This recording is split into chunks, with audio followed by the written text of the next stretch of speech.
างชาติด้วยนะครับมาสวัสดีเช้านี้นะครับ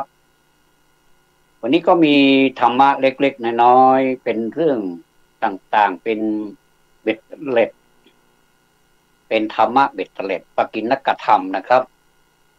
เพื่อที่เราจะได้สนทนากัน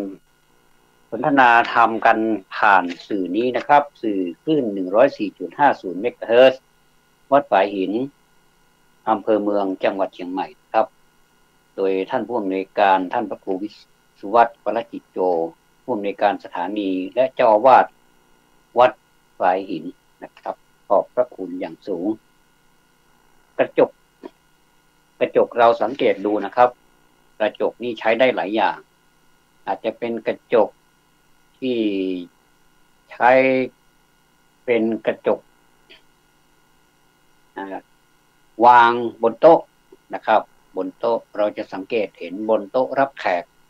โต๊ะที่เป็นชุดเป็นเฟอร์นิเจอร์ก็จะมีกระจกบานใหญ่อยู่เป็นกระจกหนาแล้วก็เหลี่ยมนี้จะไม่มีคมเขาจัดการกำจัดคมเรียบร้อยรูปคมเรียบร้อยแล้วแล้วก็กระจกที่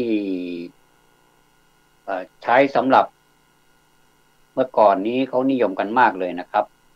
เดี๋ยวนี้ก็คงจะนิยมอยู่นะแต่ส่วนมากจะใช้วิธีอื่นเป็นกระจกเกี่ยวกับเป็นกระจกรูปเป็นกระจกที่เกี่ยวกับรูปภาพต่างๆสมัยก่อนนี้นิยมใช้กระจกกันมากนะครับแล้วก็เราจะไปหาได้ที่ไหนก็ที่ร้านทำกระจกทั่วไปจะทำกรอบด้วยแล้วก็มีกระจกด้วยแล้วก็ทนนะครับสมัยก่อนนี้ทำกระจกรูปนี้ทนมากเลยแล้วก็ไม่มีการเสียหายด้วยแต่ถ้าเป็นกระจกอย่างอื่นนี้มักจะเสียหายและถ้าเป็นการทำแบบรูปแบบอื่นเนี่ยมักจะเสียหายมันก็อยู่ที่คนเลือกนะครับว่าใครชอบแบบไหนก็ตามใจนะครับแต่ผมว่ากระจกนี้ที่ทำแบบกรอบรูปสมัยก่อนนี้ดีมากเลยนะครับจนมาถึงสมัยนี้ก็ยังมีอยู่นะครับกระจกพูดถึงกระจกแล้วก็นึกถึงกระจกในห้องน้ำไม่ได้กระจกก็คือ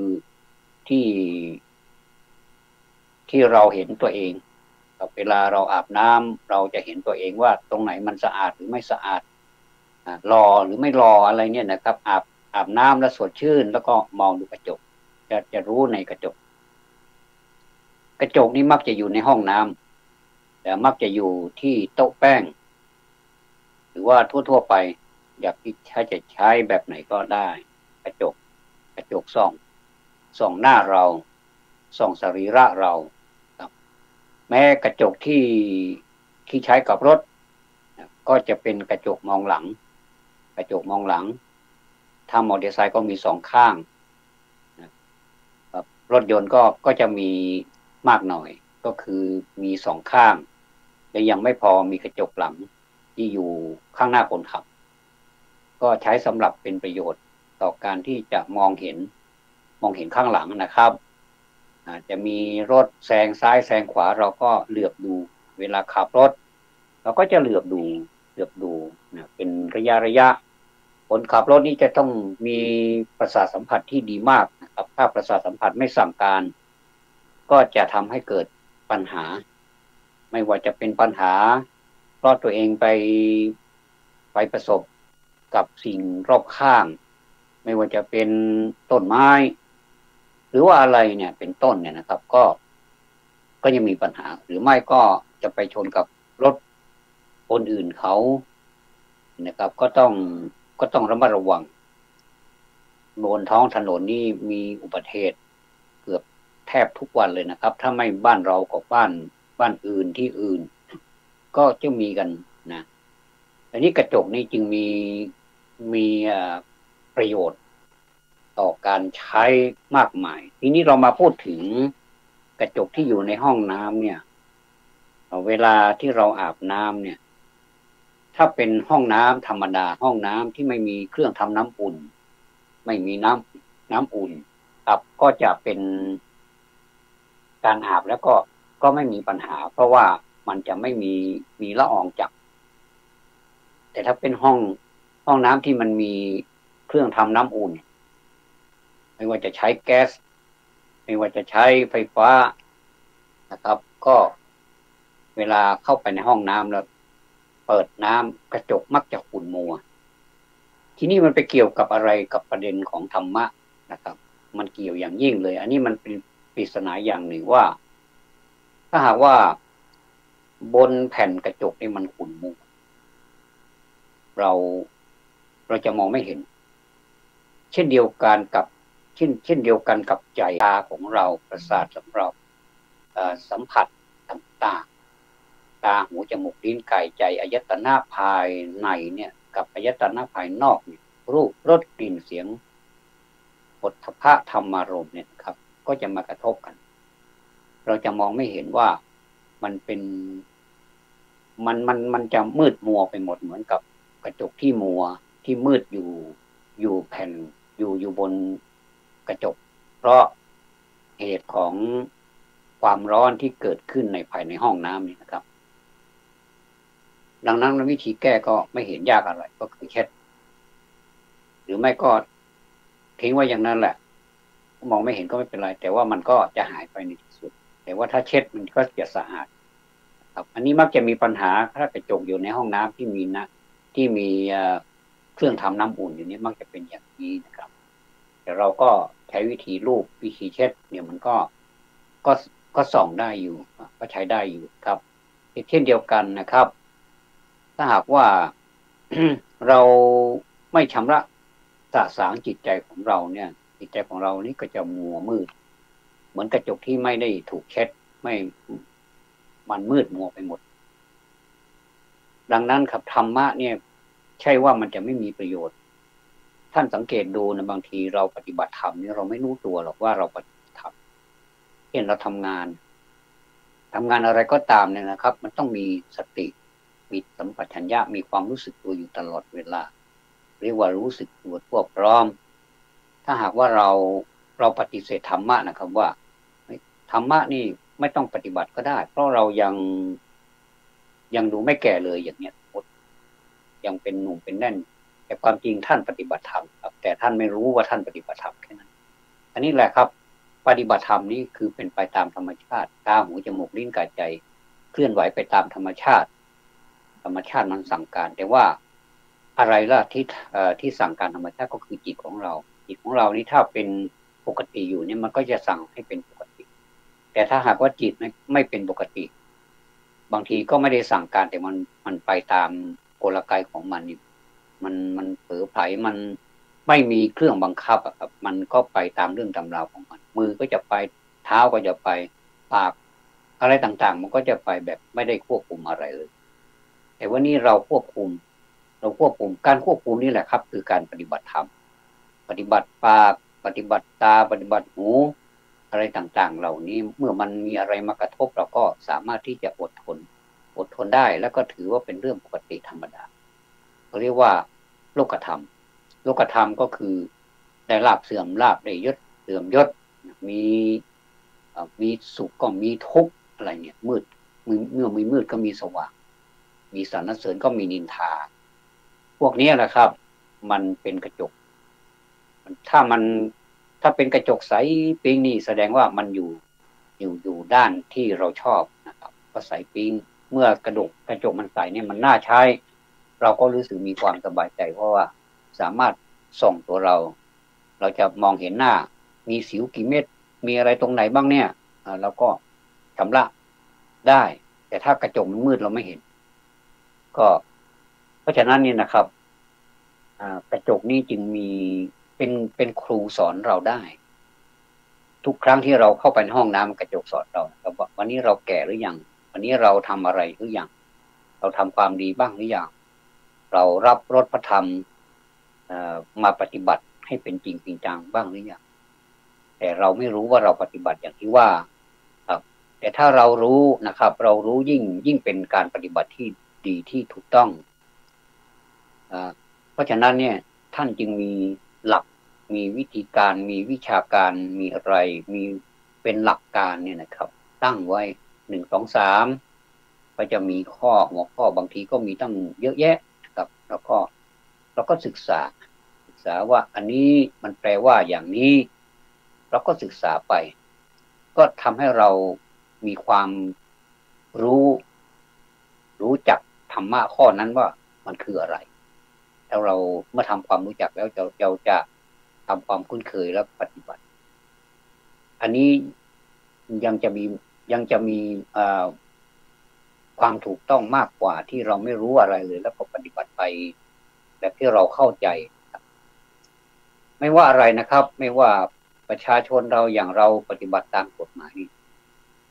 ทางการเขาบอกว่าประชาชนย่อมรู้กฎหมายหมดเหมือนกันความจริงเป็นไม่เป็นเช่นนั้นไม่เป็นเช่นนั้นหรอกประชาชนไม่สามารถที่จะรู้กฎหมายไปทุกอย่างแต่ว่าถือว่าเป็นผู้รู้กฎหมายแล้วเหมือนเราเป็นชาวพุทธบอกว่าทำดีได้ดีทำชั่วได้ชั่วทำบาปก็ได้บาปทำบุญก็ได้บุญแต่ว่าเราเหมือนกับที่ว่ารู้กฎหมายแล้วแต่ความจริงเราไม่รู้อันนี้อย่าไปว่าตัวเองรู้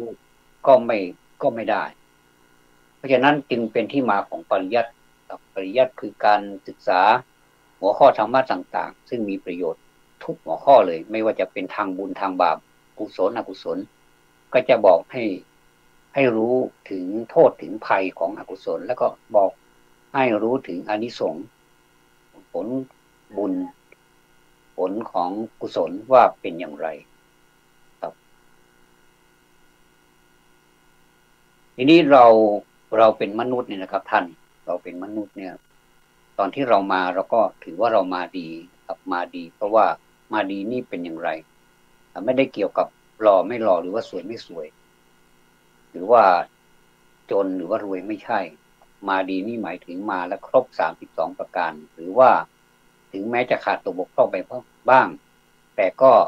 มีความเป็นมนุษย์อยู่มีความเป็นคนอยู่ก็เลี้ยงกันไปนะมา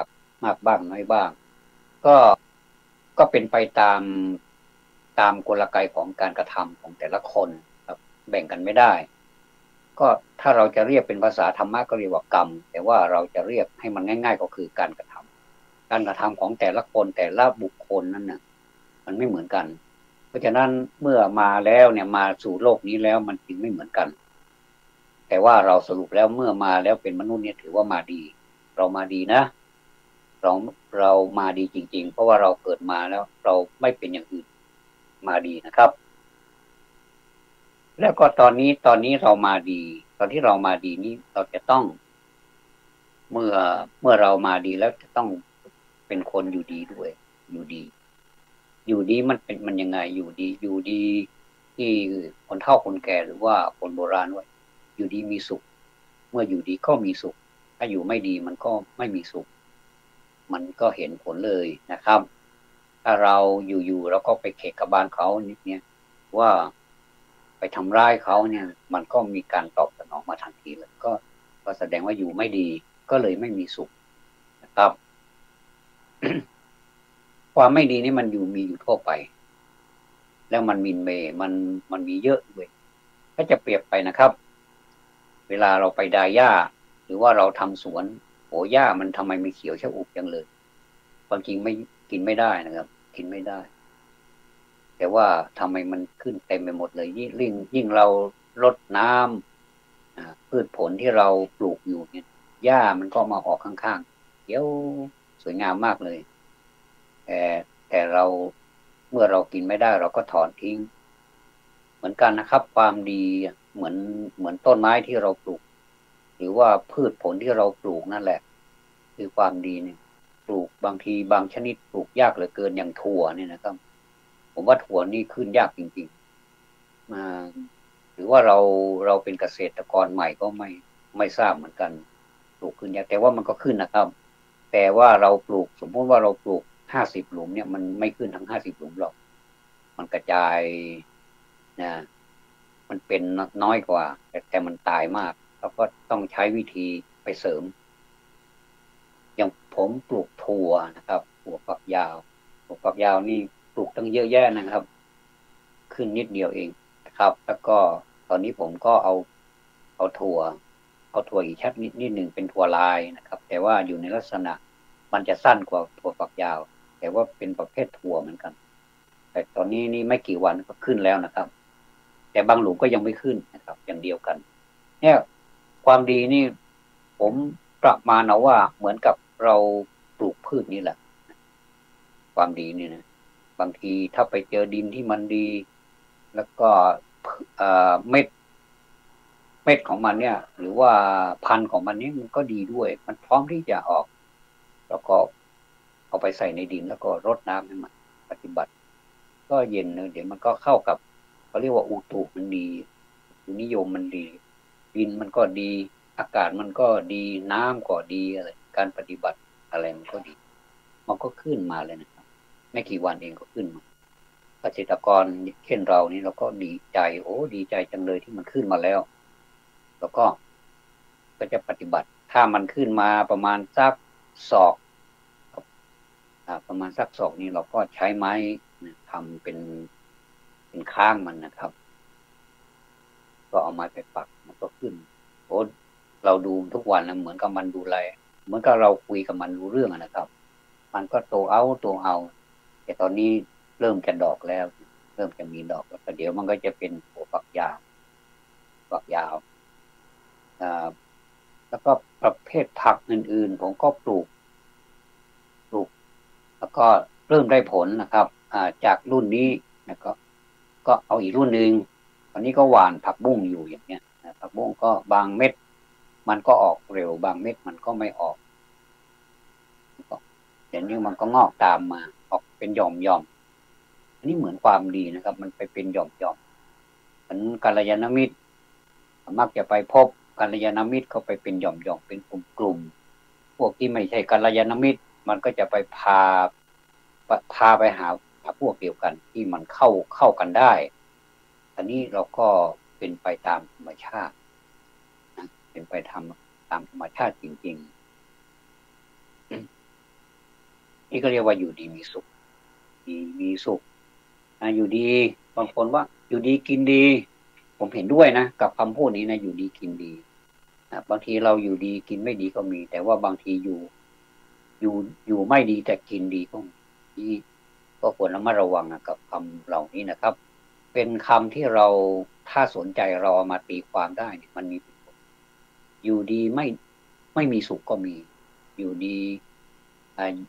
อยู่กินดีอยู่ดีกินดีอยู่ดีกินไม่ดีอยู่ไม่ดีกินดีอย่างเนี้ยนะมันก็ล้วนแต่มีปัญหาทั้งนั้นแต่มันไม่มีปัญหาว่าอยู่ดีแล้วกินดีทีนี้เมื่อเราอยู่ไปอยู่มามันก็เริ่มจะมีความแก่เข้ามาเยือนเมื่อความแก่เข้ามาเยือนเราก็เริ่มจะเป๋ละเริ่มจะเพี้ยนมีเพี้ยนประการต่างๆความเพี้ยนเหล่านี้นะครับมันทำให้เรารู้สึกเสียใจเหมือนกันว่าเมื่อก่อนนี้ถ้าเป็นอย่างนี้เราก็รีบทำดีกว่าเนี่ยนะแต่เรามานึกได้ตอนนี้มันก็ทำไม่ได้มันกลับคืนไปที่เก่าไม่ได้แต่ว่ามีหลายคนครับบอกไม่เป็นไรหรอกไอ้ที่มันเป็นอดีตก็ผ่านไปแต่ตอนนี้เราจะอธิษฐานเราจะเริ่มทำแล้วนะถึงแม้ว่ามันจะลำบากหน่อยแต่เราก็เริ่มทำก็ยังดีกว่าไม่ได้ทำอย่างเงี้ยนะครับก็ทำกันก็ผมเห็นผู้ปฏิบัติธรรมเนี่ยมีอายุต่างๆกันครับมีอายุ30บ้าง40บ้างรุ่นจิ๋วก็ยังมีเลย60 70บางทีก็ใกล้80ก็มีมาปฏิบัติธรรมผมถือว่าให้เกียรติถือว่าไม่ต้องไปซ้ำเติมกันนะครับว่าเมื่อก่อนนี้ทำไมไม่ทำเราก็เหมือนกันถ้าเราไปทำไม่ต้องมีการซ้ำเติมเราจะให้กำลังใจซึ่งกันและกันเท่านั้นว่าการปฏิบัติธรรมนั้นไม่มีสายไปเรื่อยๆถึงแม้ว่าใกล้จะตายก็ปฏิบัติธรรมได้ทำจิตใจให้มันผ่องใสสิทำนึกถึงแต่คุณงามความดีที่เราได้ทำมาแต่ถ้าสมมติว่ามันไม่มีคุณงามความดีอะไรเลยนี่ก็นึกถึงปัจจุบันนี้เราถ้าเราทำได้เนี่ยบางทีมันก็พลิกตลปัดกับตลปัดกันแต่ว่าถ้าคนทำความดีมาตลอดนะมันจะมีหลายประเภทนะครับบางคนก็ทำลุ่มๆดอนๆทำความดีบ้างทำความไม่ดีบ้างก็ปนกันไปแต่ถึงเวลาที่ใกล้จะตายมาใกล้จะจากโลกนี้ไปก็ ท่านบอกให้ใช้สตินึกถึงคุณงามความดีเนี่ยก็ไปสู่ความดีได้แต่ถ้าสมมุติว่าเผลอจิตนี้มันไปจับกับสิ่งที่มันไม่ค่อยดีหรือว่ามันไม่ดีเนี่ยมันก็จิตของเรานี้จะพาเราไปสู่ทุกขติทุกขติแปลว่าทางที่ไม่ดีนะครับสุขติคือทางที่มันดีคติก็คือที่ไปสุขก็คืองามหรือว่าดีง่ายที่เราไปงามไปดีสุขติเนี่ยนะครับคติแปลว่าที่ไปสุแปลว่าดีงามง่ายไปดีอะไรนี่เมื่อเราคิดว่าเราอยากจะไปดีไหมเราก็มันตอนนี้เรายังทันอยู่ถึงแม้ว่าอายุไม่เกี่ยวนะครับขอให้เราปฏิบัติได้พอปฏิบัติได้ก็ยังดีกว่าไม่ได้ทำอะไรเลยนะครับเหมือนเรากินข้าวนะข้าวมีนิดเดียวเองแต่เราหิวจังเลยเนี่ยมันก็กินข้าวที่เรามันมีนิดเดียวนะยิ่งดีกว่าไม่ได้กินเลยอย่างนี้ยังดีกว่าครับนี่เขาเรียกว่าไปดีก็คือไปสู่สุคติอย่างที่ว่าแล้วนะครับสามอย่างนี้มีความหมายหมดเลยมาดีก็ดีอยู่ดีก็ดีแล้วก็ไปดีก็ดีคือสามดีถ้าใครทำสามดีนี้ได้เนี่ยถือว่าเป็นมนุษย์ที่ยอดเยี่ยมแล้วนะครับอยู่ดีเนี่ยอธิบายอยู่ดีมีสุขเนี่ยอธิบายมากครับพูดถึงมากหน่อยอยู่ดีกินดีหรือว่าอยู่ดีในความหมายของอยู่ดีก็คืออยู่ให้มีประโยชน์มีความรู้ก็เผื่อแผ่คนอื่นมีอะไรที่อร่อยแล้วก็เผื่อแผ่คนอื่นแบ่งปันคนอื่นถึงแม้ว่ามันจะมีไม่มากแต่ว่าเผื่อคนอื่นนี่มันมีความสุขคนอื่นเขาได้กินรสอร่อยด้วยเขาก็มีความสุขพอดีเขามีรสอร่อยของอร่อยเขาก็มาแบ่งให้เราอีกก็แบ่งกันไปแบ่งกันมาก็มีความสุขครับมันก็มีอยู่หลายประเภทบางทีถ้าเราทำเป็นการค้าเป็นพ่อค้าแม่ค้าก็ถือว่าการค้าขายก็เป็นไปตามกลไกของการค้าขายแต่ก็มีการเผื่อบางทีก็ถูกใจก็ให้ฟรีที่พูดกันเนี่ยนะครับมีการเผื่อกันด้วยนี่ก็เรียกว่าอยู่ดีมีประโยชน์แล้วก็อยู่ดีนี่อยู่ยังไงให้มันอยู่ดีให้มันพอประมาณกับอัตภาพของเราความเป็นอยู่ของเราไม่ใช่ฟุ้งเฟ้อจนเกินเลยมีอย่างนี้แล้วอยากจะได้อย่างนั้นเมื่อไม่ได้ก็เป็นทุกข์อย่างเนี้ยว่ามันไม่พอประมาณเหมือนเรากินข้าวแล้วก็ให้พอประมาณแล้วก็เดี๋ยวเราก็ดื่มน้ำมันก็พอดีครับเราจะกินขนมก็ยังได้อีกนะครับแต่ว่าถ้ามันกินข้าวอิ่มเกินไปแล้วขนมก็ไม่สนใจแล้วเนี่ยมันก็อยู่ในลักษณะของพอประมาณก็คือมัชฌิมาปฏิปทานั่นเองอยู่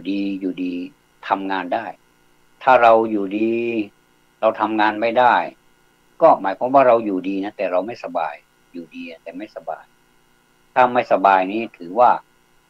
การอยู่ดีนี่มันหมายความว่ามันมีทุกอย่างที่เราต้องการมีบ้านอยู่มีเงินมีทรัพย์สินสลิงคารอยู่มีอาหารการกินพร้อมแต่ว่าเราไม่สบายเนี่ยเพราะฉะนั้นนี่การอยู่ดีนี่มันต้องทำงานได้ด้วยครับทำงานด้านร่างกายเคลื่อนไหวได้ไปไหนมาไหนได้ไม่เป็นภาระของคนอื่นอย่างเนี้ยนะครับไปในเมืองเนี่ยก็ไปได้นั่งรถโดยสารไปก็ยังรู้อยู่ว่าอะไรอยู่ที่ไหนช้างเผือกมันอยู่ตรงไหนเนี่ยจะลงช้างเผือกถ้าเราไม่มีสติเราไม่รู้อะไรเลยเนี่ยก็ลงกาดหลวงนู่นก็ต้องเสียค่ารถกลับมาอีกเราจะไปธุรกิจไปธุระเนี่ยที่ช้างเผือกเนี่ยสมมุตินะเราจะไปอะไรก็ได้เนี่ยเป็นธุระส่วนตัวเนี่ยไปซื้อของอะไรเนี่ยมันอยู่ช้างเผือกนี่พอดีแต่เราไม่รู้นะงงไปถึงช้างเผือกปุ๊บยังไม่ลงเลยไปลงกาดหลวงนู่นก็ค่ารถก็เท่ากันนะครับช้างเผือกก็เท่ากันไปลงกาดหลวงก็เท่ากันแต่ว่าเราจะไปช้างเผือกทำไมมาลงกาดหลวงก็จำเป็นจะต้องนั่งรถ2 แถวกลับมาอีกก็เสียตังค์ไปอีกรอบนึงนะครับก็รู้อยู่ว่าเดี๋ยวนี้ค่ารถค่ารามันแพงนะครับเราขึ้นแม่แตงไปเนี่ย30 กว่าบาทถ้าเราไปนั่งรถในเมืองอีก มัน20มันไม่เอาแล้วนะตอนเนี้ยคนรถก็ไม่เอาแล้วก็30บางทีเผลอๆถ้าไปไกลกว่านั้นเขาก็เรียกพิเศษอีกต่างหาก50100ก็แล้วแต่ถ้าไปก็ไปไม่ไปก็ไม่ตกลงก็ไม่ไปเนี่ยเพราะฉะนั้นนี่อยู่ดีนี่มันต้องไร้โรคด้วยครับโรคทางกายโรคทางใจทางกายก็อย่างที่ว่าแล้วครับมันคือทำงานได้ถึงแม้ว่าจะไม่รวดเร็วเหมือนเป็นหนุ่มเป็นสาวรวดเร็วปานฟ้าแลบอะไรเนี่ยนะเราก็ทำได้ก็ไปตามสภาพของเรานั่นแหละก็ยังดีกว่าไม่ได้ทำเคลื่อนไหวนะครับตื่นมาตอนเช้าต้องเคลื่อนไหวกายร่างกายของเรารับประทานกล้วยน้ำว้าไปสักลูกหนึ่งโอ้สดชื่นนะครับแล้วก็ยืดเส้นยืดสายในการทำอะไรทำงานไปเรื่อยๆทำงานอะไรก็ได้ที่มันแบบยืดเส้นยืดสายครับเส้นมันจะไม่ยึดจะไม่ติดนะครับอันนี้เราเรียกว่าไร้โรคอันนี้ทางกายไร้โรคทางใจก็คือไม่มีจิตวิปลาสมีจิตที่เป็นปกติยังนึกถึงคุณธรรมต่างๆธรรมะต่างๆเห็นสติสัมปชัญญะนี้เราเรียนรู้มาแล้วก็มันคืออะไรแล้วก็มาใช้ในเวลาไหนจริงๆเราใช้ทุกเวลานะแต่เราไม่ได้ศึกษาเราก็ไม่รู้ตัวว่าเราใช้อยู่สติสัมปชัญญะบางคนไม่รู้อินโนเวนีอะไรสักอย่างหนังสือก็ไม่รู้นะครับขอประทานอภัยไม่ได้เรียนอะไรมาเลยไม่ได้จบอะไรมาเลยแต่เขาก็ใช้สติสัมปชัญญะทำไมเขาใช้นะมันเป็นไปตามธรรมชาติของเขาแต่เขาเรียกไม่เป็นไม่รู้จักสติคืออะไรสัมปชัญญะคืออะไรแต่ถ้าฟังบ่อยๆไม่ต้องรู้ก็ได้ไม่ต้องเขียนก็ได้แต่ว่าจากการฟังเนี่ยนะครับมันก็จะทำให้เข้าใจอ๋อสติคือความระลึกได้ในตอนไหนสัมปชัญญะเป็นคู่เป็นเพื่อนของสติคือความรู้ตัวแค่2 อย่างนี้ก็เริ่มสบายแล้วนะครับถ้าเราฟังบ่อยๆไปฟังบ่อยๆเราก็จะรู้เพิ่มเติมขึ้นท่านจะเข้าใจว่าท่านไปทำบุญที่วัดไปทำบุญที่วัดแล้วท่านมีความสบายใจอันนี้ก็เป็นส่วนหนึ่งนะครับแต่ถ้าเราไม่รู้อะไรเลยไม่รู้ความหมายนะมันก็เป็นความสบายใจแค่นั้นเองนะครับเป็นความสบายใจแต่ว่าจะให้รู้ความหมายนี่มันไม่รู้เราต้องขวนขวายเพิ่มเติมนะครับนี่ท่านผู้ฟังที่เคารพครับเราตอนเช้าเนี่ยเรามีอะไรนี่เราส่งให้กันเราส่งให้กันยิ่งสมัยนี้มันมีไลน์มีอะไรเนี่ยทั้งไลน์กลุ่มไลน์ส่วนตัวเนี่ยนะการมอบสิ่งดีๆให้แก่กันในยามเช้านี่นะครับเป็นพลังงานอย่างพลังงานนี่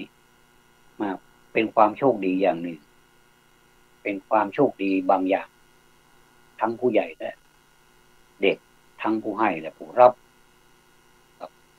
การมอบสิ่งดีๆให้แก่กันในยามเช้าเป็นพลังงานความโชคดีบางอย่างทั้งผู้ให้และผู้รับอันนี้เป็นอย่างนั้นจริงๆนะครับถ้าตอนเช้าเราไม่ถูกกันอารมณ์ไม่ดีแล้วก็เถียงกันมาตั้งแต่เช้า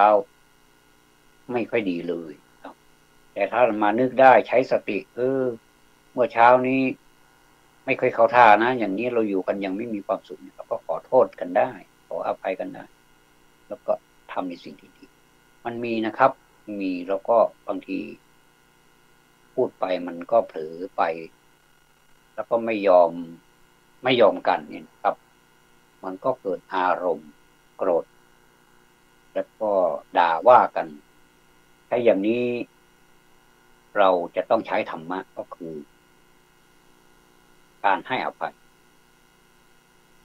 แต่บางคู่บางคนบางกลุ่มก็ต่างคนก็ต่างแบบมีมานะมีความกระด้างมีความถือตัวทิฏฐิตัวถือกระด้างไม่ยอมก็เสียเหลี่ยมก็เลยไม่ยอมพูดกันก็เลยกลายเป็นไม่พูดกันเลยพระพุทธเจ้าท่านเปรียบภิกษุนะครับภิกษุท่านถามว่าดูก่อนภิกษุทั้งหลายในพวกเธอในพรรษานี้ทำอะไรกันบ้างพระพุทธเจ้าท่านถามพวกภิกษุก็พากัน กราบทูลว่าพวกข้าพระพุทธเจ้าเนี่ยปฏิบัติอย่างหนึ่งแบบอุกฤษเลยนะไม่พูดกันตลอดพรรษาพระเจ้าค่ะพระพุทธเจ้าบอกว่าไม่ถูกพระเจ้าบอกว่าการไม่พูดกันเนี่ยไม่พูดจากันเนี่ยต่างมันเท่ากับการทะเลาะกันแต่ทะเลาะกันแบบกิริยาท่าทางทะเลาะกันโดยที่ว่าไม่พูดพิสูจน์ว่าดีแล้วนะพิสูจน์ทั้งหลายที่อยู่ด้วยกันเนี่ยไม่พูดจากันเนี่ยดีแล้วนะแต่พระเจ้าบอกว่าท่านเปรียบแบบโอ้แบบยังไงอ่ะท่านเปรียบเป็นสัตว์เลยท่านเปรียบเป็นเหมือนกับเดรัจฉานเห็นไหมเดรัจฉานมันไม่พูดกันเลยนะต่างคนต่างอยู่แต่เวลามันเห่าเวลามันขันมันเข้าใจว่ามันจะพูดแต่มันไม่เป็นภาษาเราแปลไม่ออกแต่ว่ามันรู้กันแต่พระพุทธเจ้าเปรียบเหมือนกับเดรัจฉานเหมือนกับสัตว์อย่างนี้ภิกษุก็หนาวแล้วนะอ๋อเอ้าทำไมเป็นอย่างนั้นเนี่ยเจ้าอธิบายว่าเป็นอย่างนี้นะคนเราควรจะพูดกันควรจะพูดกันมีอะไรก็ขอโทษกันมีอะไรก็ขออภัยแล้วอีกอย่างหนึ่งการขออภัยกันเนี่ยมันเป็นที่ดีเป็นคุณธรรมที่สำหรับประจับตัวของเราทุกคนเพราะฉะนั้นนี่ต้องพูดกันพูดจากจะเกลียดกันอย่างไรก็ช่างนอกจากว่ามันพูดไม่ได้เลยจริงๆเนาะก็แยกกันไปดีกว่าก็แยกกันไม่ต้องเห็นกันดีกว่าอย่างนี้จะดีกว่าการอยู่ร่วมกันแต่ไม่ถูกกันไม่พูดกันไม่ดีเพราะฉะนั้นนี่คนเรามีปัญหาทุกคนนะครับบางคนถึงกับอยากจะพูดเลยหรือว่าบางทีพูดไปเลยบอกว่าแม้แต่เงาก็ไม่เหยียบศพก็ไม่เผาเงาก็ไม่เหยียบประมาณนี้ถ้าอย่างนั้นนี่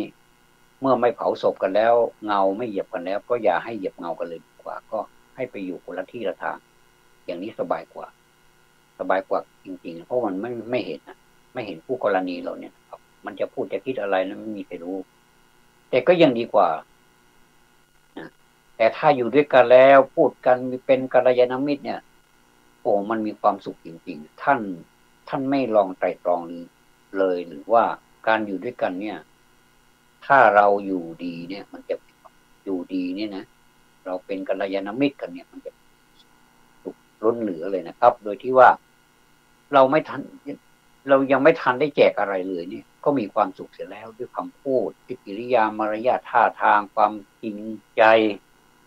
การบริการเทคแคร์อะไรต่างๆเนี่ยมันทำให้ประทับใจบางทีเราลืมกินข้าวเลยอ่ะมันอิ่มไปเลยอ่ะอิ่มมีความสุขมากเลยครับอย่าทิ้งคนที่ร่วมสู้อยู่เคียงข้างอย่าลืมที่ร่วมสร้างทางยิ่งใหญ่อย่าละเลยคนดีเคยมีน้ำใจ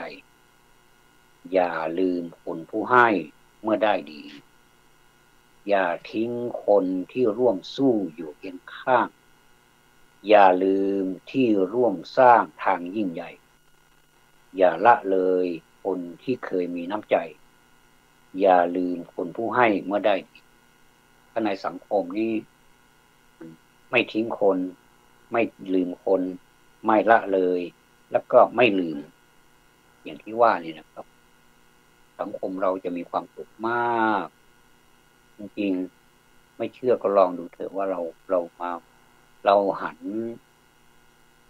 หน้าเข้ามาหากันแล้วก็ปรึกษาหารือกันแล้วก็จะทำร่วมกันดูดูซิว่ามันจะได้หรือมันจะเสียกันแน่แต่ผมมั่นใจว่ามันจะได้ในที่นี้หมายถึงสังคมนี้ได้ได้ประโยชน์มีความสุขในทั่วหน้าไม่ว่าจะเป็นระดับครอบครัวครับเอามาปฏิบัติมันก็จะได้ประโยชน์พ่อแม่ลูกหมดเลยครอบครัวปู่ย่าตายายก็ได้รับเลยรวมทั้งผู้ที่ไปสู่ปรโลกถ้าเขาเห็นดวงวิญญาณเขาเห็นถ้ามีจริงเขาก็จะร่วมอนุโมทนาด้วยว่าลูกหลานของเรามีความสามัคคีกันเมื่อก่อนนี้ไม่เคยสามัคคีกันแบบนี้พอหันหน้าเข้าหากันแล้วเกิดความรักความสามัคคีผูกพันบรรพบุรุษก็ดีใจแต่ถ้าเผื่อว่ามีครับก็จะดีใจนะครับ ก็ผมเชื่อมั่นว่าประเทศของเรานี้จะไม่สับสนวุ่นวายจะไม่มีใครคิดร้ายต่อกันเพราะว่ามีสิ่งเหล่านี้เข้าไปห้ามเอาไว้เป็นเครื่องมือในการห้ามครับเหมือนกับเบรกที่ห้ามรถไม่ให้วิ่งต่อไปแล้วก็อุปกรณ์อื่นๆอย่างเช่นคาร์ทเช่นเกียร์พวกนี้ก็เป็นอุปกรณ์ในการที่จะทำให้รถวิ่งหรือรถไม่วิ่งถ้าเป็นเกียร์ว่างรถก็จะว่างไม่วิ่งถ้าเป็นเบรกรถไปนี่ก็สมมติว่าเราจะหยุดรถถึงแม้ว่าเราจะเปลี่ยนเกียร์เราจะหยุดแล้วมันก็ต้องอย่าไปเหยียบคันเร่งถ้าเหยียบคันเร่งเดี๋ยวมันก็พุ่งไปอีกมันก็ทางที่ดีมันก็คือใช้บริการเบรกอันนี้ก็เหมือนกันนะครับธรรมะนี่มันก็เบรกทำอกุศลธรรมกุศลธรรมนี่มันไปเบรกอกุศลธรรมไว้ไม่ให้อกุศลธรรมนี้ทำงานทำไมงานนี้เดี๋ยวก็เป็นหลุมเป็นบ่อเป็นแล้วก็ลงไม่หมดเลยนะเดี๋ยวก็ใต้รถนะพวกอะไรต่างๆที่เป็นเครื่องประกอบรถมันก็พังหมดครับเพราะมันไม่ได้ไม่บรรยะบรรยังลงหลุมบ้างไปชนบ้างอะไรมันก็ชิบหายไว้ป่วงกันหมดเลยเป็นมนุษย์ของสังคมของมนุษย์นี่ก็เหมือนกันนะครับต่างคนก็ต่างทำต่างคนต่างเข้าใจก็ทำไปตะพื้นตะพือโดยที่ว่าไม่ได้ศึกษาอะไรเลยเอาความสะใจว่าหรือว่าอ้างถึงวัฒนธรรมเก่าๆคนเขาทำอย่างนี้โดยที่ว่าไม่ได้ศึกษาอะไรเพิ่มเติมอย่างนี้ก็อันตรายเหมือนกันอย่างนั้นนี่เรายังมีเวลาที่จะมาพูดกันรู้เรื่องแล้วก็มาฝึกหัดขัดเกลาใหม่ๆก็คงจะมีความขัดเขินหรือว่ามีความแบบยังไงเรียกว่ายังเขินๆอยู่มันไม่เป็นมันสงสัยทำไม่ได้ละมั้งอย่างนี้นะคิดแบบถอดใจเหมือนกันแต่พอเราไปตะล่อมไปทีละนิดทีละนิดวันนี้ไปได้แค่นี้ก็พอละเดี๋ยวมันจะเบื่อไปก็ก็กลับพรุ่งนี้ก็ไปอีกหรือไปบ่อยๆหรือแม้ว่าจะอยู่บ้านด้วยตนเองเนี่ยไม่ได้ไปร่วมกันเนี่ยนะพออยู่บ้านนี้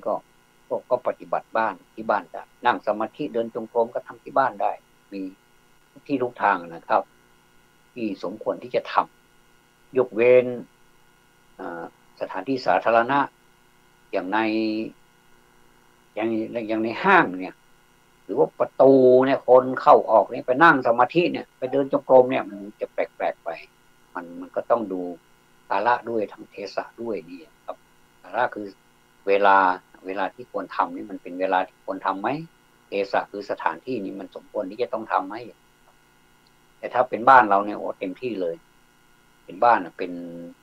เรียกว่าเป็นละโหฐานคือเป็นที่ลับๆเป็นที่ส่วนตัวเนี่ยนะครับเราก็สามารถทำได้กี่เวลาก็ได้5 นาทีก็ได้แล้วแต่ท่านนานหรือว่าไม่นานนั้นก็อยู่ที่เราตั้งใจจะทำแต่ว่าทำบ่อยๆเดี๋ยวก็ชินไปเองนะครับแล้วก็มีความสุขกับการปฏิบัติธรรมท่านอย่าไปคิดว่าท่านไปถวายสังฆทานนั่นคือการปฏิบัติธรรมมันก็ใช่แต่มันยังไม่ครบนะครับก็ต้องให้ทานรักษาศีลภาวนาการภาวนานี่เป็นบ่อกเกิดของปัญญานะครับเพราะว่าปัญญาจะเกิดขึ้นเนี่ยมันต้องสร้างก่อนสร้างมาจากพื้นฐานให้ตัวเราสะอาดก่อนเหมือนกับเราจะใส่เสื้อผ้าใหม่เนี่ยนะครับเราต้องอาบน้ำนี่เสื้อผ้าเก่าที่เราใช้มาเนี่ยทั้งวันเนี่ยเราไม่ใส่แล้วเพราะมันมีเหงื่อมีสกปรกมันจะนั่นคนเรามันก็รักสะอาดกันพออาบน้ำมาเสร็จรู้สึกสดชื่นนะทาแป้งนิดๆมีครีมก็ทาหน่อยๆมีก็แล้วแต่นะครับมนุษย์ชอบของหอมอยู่แล้วนะครับของเหม็นแมงวันชอบตอมของหอมมนุษย์ชอบตกมีเปรกบอกว่าพอใส่แป้งใส่น้ำหอมหรือว่าครีมอะไรแล้วแต่ละเสร็จเรียบร้อยแล้วก็สวมเสื้อผ้าที่มันใหม่ที่มันยังไม่ได้ใช้เนี่ยเหมือนกันนะครับจิตใจของเราเมื่อมันสกปรกแล้วเนี่ยเราก็อย่าไปคิดถึงมันเลยมันผ่านไปแล้วเราก็ไปหาดวงจิตที่มันสะอาดการไปหาดวงจิตที่สะอาดก็ไม่ยากนะครับก็มีเยอะแยะไปครับ คนเขาเป็นกัลยาณมิตรก็ไม่ใช่ว่าไม่มีก็มีกัลยาณมิตรก็มีเยอะกัลยาณมิตรก็มีเยอะคนที่ไม่ใช่มิตรแม้แต่คิดเขาก็เป็นศัตรูเราเสียแล้วเนี่ยนะก็อย่าไปสนเลยดีกว่าก็มีคนตั้งมากมายนะครับโอ้แค่ประเทศไทยนี่ก็โอ้หลายและหลายสิบล้านแล้วเนี่ยไปกลัวอะไรนะครับมิตรมีตั้งเยอะแยะอ่าแม้ว่าการฟังธรรมเราต้องการที่จะเป็นมิตรในการฟังธรรมเนี่ยเราก็ควรจะเข้าไปนั่งฟังด้วยความเคารพนะด้วยความเคารพอย่าไปคิดว่าการฟังธรรมนี้เป็นเพียงพิธีอย่างหนึ่งในศาสนานี้ไม่ใช่นะครับการฟังธรรมนี่จะต้องอาศัยความสงบอาศัยการเตรียมนะครับการเตรียมความพร้อมหูเนี่ยหูจะต้องดีถ้าหูไม่ดีฟังธรรมก็ไม่ได้อีกกระวนกระวายเมื่อไหร่จะเสร็จสักทีนะเมื่อไหร่จะเอวังสักทีนะเนี่ยก็มีปัญหาทีนี้ตัดปัญหาเรื่องหูไปหูดีแล้วหูได้ฟังอริยการฟังธรรมนี่ขนาดอยู่ไกลๆนี่เรายังได้ยินอยู่เนี่ยแสดงว่าโอ้หูเรานี่เจริญงอกงามอยู่เจริญอยู่ยังไม่เสียหายอะไรเนี่ยมันก็สามารถจะฟังได้เมื่อหูดีแล้วก็ใช้หูเป็นประโยชน์เพราะหูนี่เป็นสื่อในการรับเสียงหรือว่าสารที่จะเข้าไปสู่ในหูของเราแล้วก็ส่งต่อไปทำความเข้าใจแล้วเขาก็จะทำความเข้าใจตามกระบวนการของเสร็จแล้วก็จะบอกให้เราว่าเราเข้าใจอย่างนั้นบางทีก็ระวังหน่อยว่า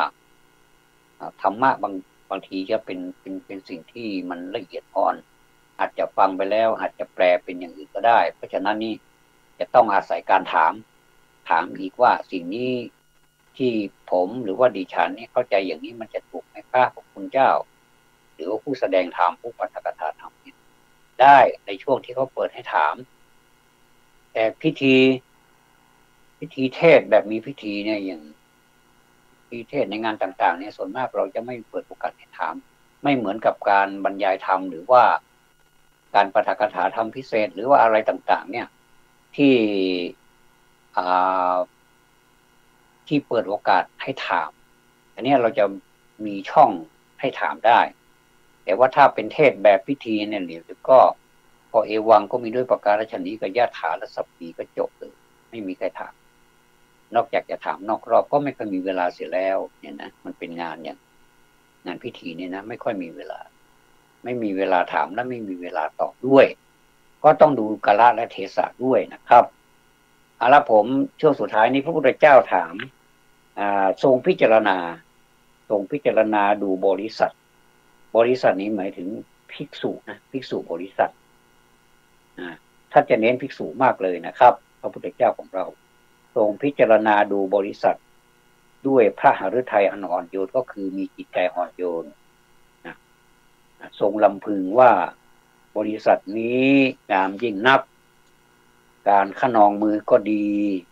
การขนองเท้าก็ดีเสียงไอก็ดี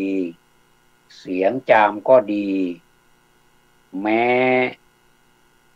มองภิกษุรูปหนึ่งย่อมไม่มีครับภิกษุเหล่านี้แม้ทั้งหมดมีความเคารพด้วยพุทธคารวะอันนี้เป็นคำลำพึงของพระพุทธเจ้าพระพุทธเจ้า